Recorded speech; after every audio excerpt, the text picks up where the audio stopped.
Thank you very much for the invitation. Thank you very much, all of you, for being here. There it is. I'm just going to present an overlook of how Greece is doing in terms of tourism, and we are going to share data about comparisons about other European destinations. So, first of all, is who are Migrant, and why are we talking about this? We are a travel tech company. We have 11 years of experience on building these kind of KPIs to measure how destinations perform in the tourism sector. We are currently operating in 40 countries. We work with more than 900 destinations, and we put together 30 different global sources in only one platform, in a software as a service solution, which is as easy as to access your email account. We are experts on AI and very focused on travel tech, and we mainly work with destinations, although we also work with other tourism stakeholders like hotel chains and airlines. What exactly do we do, and how do we measure the things I'm going to show you afterwards? So basically what we do is follow the full travel cycle of any tourist, obviously without any names, but basically what we do is follow the different steps of creating a tourist journey.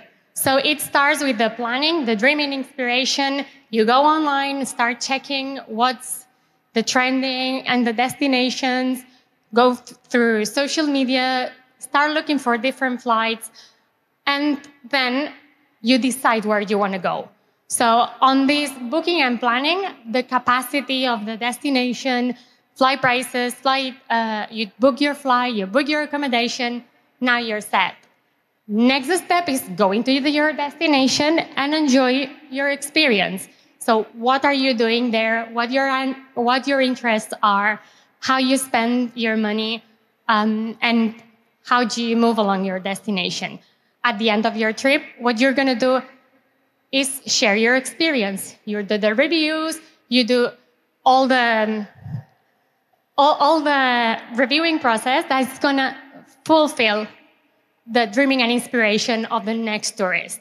So, as I said, we work with 30 different global sources. We put them together in one platform, and then we can compare any destination on the world. For you to have a reference, those are some of our clients. We work with the destination at different levels, national level, regional level, city level. We can measure pretty much any destination on the world.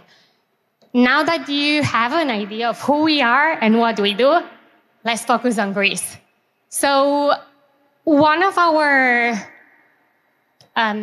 in-house development is creating global indexes of satisfaction as a general, as the one you can see here.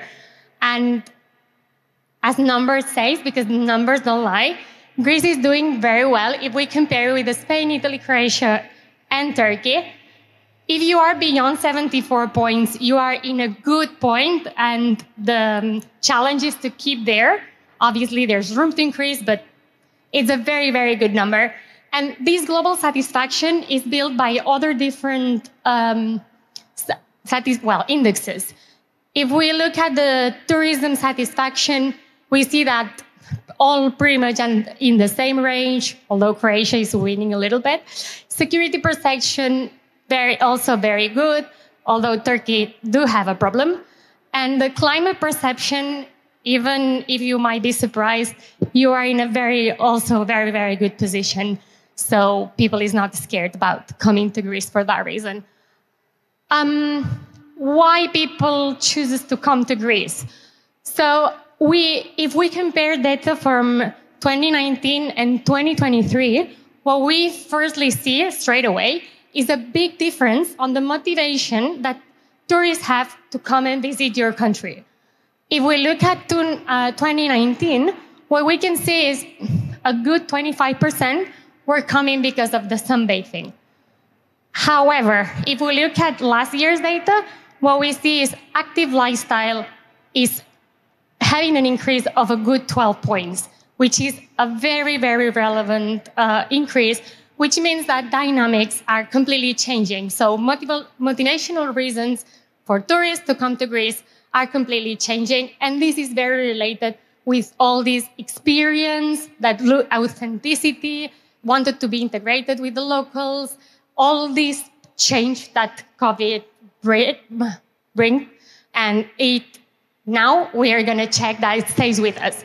If we look at data from 2024 until today, obviously, we see that this trend is still there, and the distribution of the interest is very similar to the one of Croatia. But if we look at data from Spain, Italy, and Turkey, we can see that they are pushing a lot the arts and culture product. So here what we have is a distribution of the different products, different motivations, why people are visiting the different countries. The sustainable way is to have a very balanced motivational drivers for tourism to come, meaning that you can spread them in different locations. So moving towards another kind of data, another kind of tourism fact is how well connected is Greece. First of all, if we look at increasing rates, we can see that Greece is growing at the same rate as Spain and Italy, whereas Croatia is increasing quite a lot. But this is because they are an emerging destination, so it's not really comparable. But what is really also interesting is seeing the rate of legacy and low cost. Greece has a very powerful legacy percentage there, and it's mainly because of your Asian airline company. Now, this is your connectivity in terms of general numbers, but if we look at what are the countries, what are the dependency on the origin countries, we can see that your domestic market is very, very important, which no surprise. And then all the other main markets are European country markets, and they are all increasing. But if we look at the other competitors, we can see that the main origins are also the same. They are in short haul, they are increasing. And what is very interesting is Croatia is increasing quite a lot on the same markets. Although if you remember the previous numbers on like normal numbers, it's still way behind Greece. But it's important to know that you are competing in the same origin markets, which at some point it can bring challenges on. So based on that, what we could tell, for example, is that there is a good opportunity here to invest in in medium and long haul. What does it mean? It means Middle East and United States country, because they are not on your top 5 destinations on origin markets. So if we look now at the distribution of the hotel market in Greece, what we can see is that the distribution of 3, 4, and 5 stars hotels in number, not in total beds, what you can see is that Greece has a good 7% of 5 stars hotels and 26% 4-star hotels, 67% 3 stars hotels, sorry. But what happens if we compare it with the rest of the competitors? We can see that Greece is very well positioned on their market and on their 5-star market, which is very good news if you want to go for high-end spenders. Turkey is on a 16%, but that's a special situation because that's a strategic decision on going for tour operators, 5 stars. It's a different scenario, and now you will see what I mean. If we look at pricing versus hotel satisfaction, which is another index we've developed in-house, we see that so first of all, the best situation is to be on the right and at the top. So best hotel satisfaction and higher prices, we can see that the 3-star hotels are very well positioned, high satisfaction, obviously in a lower prices than 4 and 5. And 4 and 5 are in the same satisfaction index, but at different prices, of course. What happens if we compare it again with the other destinations? As I was saying, we can clearly see Turkey is in another strategy. They are competing by price. They are not competing by satisfaction. If we look at 3-star hotels based on satisfaction, there is definitely a room to increase prices. If we look at the 4-star hotel, it's going to be a little bit more difficult to increase prices because they are at the higher prices and in the middle of the hotel satisfaction. And very interestingly, for 5-star hotel and the level of satisfaction that 5-star hotels have increased, they do have room to increase prices and still be very competitive. The ideal situation, though, is to push 4 and 5-star hotels into a bigger hotel satisfaction so we can also bring prices up. But that's a very interesting information for the hotel industry to be competitive and to be able to increase prices. Here, now, what we're going to see is the share of accommodation stays in Greece from last year and the 3 main origins who stayed there. You might be very surprised that Santorini and Mykonos are quite down. They are in the top 10, but they are quite down on the list. It is very important to differentiate between what is carrying capacity and what is overnight stays. And as it has been said many, many times, they have a big issue with cruises, throwing a lot of people at the same time, which is what creates this over-tourism perception and experience. And this is a very powerful information for differentiate what is a problem of overnight stays, tourism, staying over, and carrying capacity, which are 2 different concepts. Seasonality has been another topic which has been mentioned many, many times. You are obviously a seasonal destination, but you are not alone on this.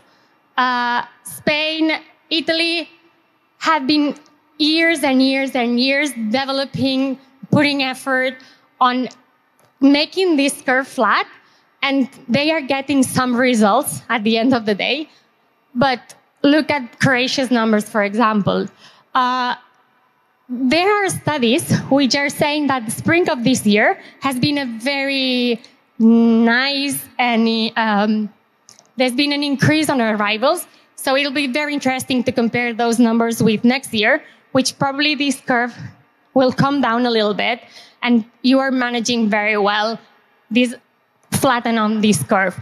Though here, there are many things that you could do, but one of them is going for Middle East, Europe, United States country, medium haul, long haul.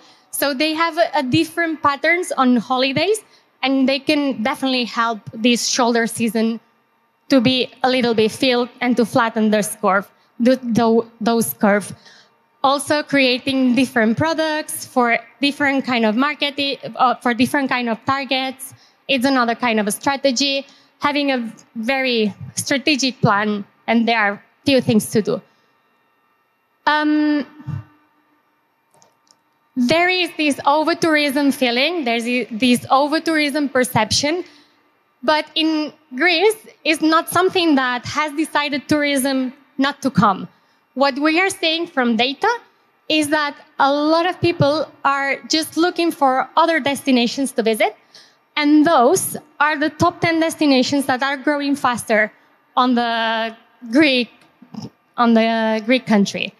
Lesbos, if we compare data from 2022 to 2023, has an increase of a good 80%, which is absolutely impressive. So people is not deciding not to come to Greece. They are just looking for alternative destinations and giving them an opportunity to thrive and to grow. We've done a full report with a little bit more information, with comments.